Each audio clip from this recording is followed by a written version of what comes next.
அதே நேரத்தில் ஏற்கனவே கொடுக்கப்பட்ட வாக்குறுதியை நிறைவேற்றாமல் இப்போ தேர்தல் அறிக்கைக்கு தயார்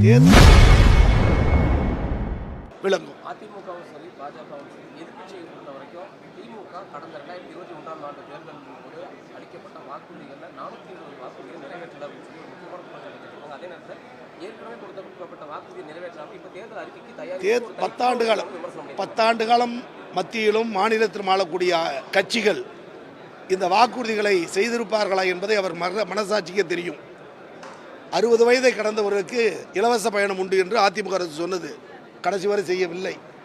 ஆனால் கழக அரசு அமைந்த பிறகு 2 ஆண்டு காலம் கொரோனா தொற்று, 3வது ஆண்டு பெரும் வெள்ளம் மழை, 4வது ஆண்டிலிருந்தான் பொருளாதார வளர்ச்சி.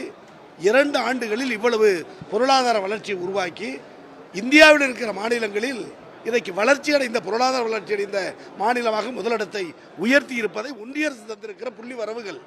எனவே தேர்தல் நேரத்தில் சொன்ன வாக்குறுதிகளை பெரும்பாலானவற்றை செய்திருக்கிறோம்.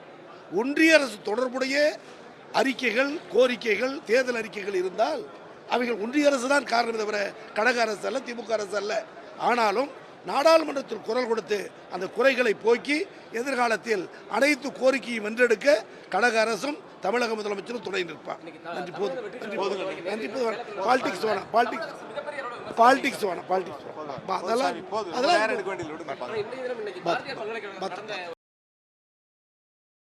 செய்திகளை உள்ளது உள்ளபடி தெரிந்து கொள்ள ரெஃப்ளெக்ட் நியூஸை சப்ஸ்கிரைப் பண்ணுங்க.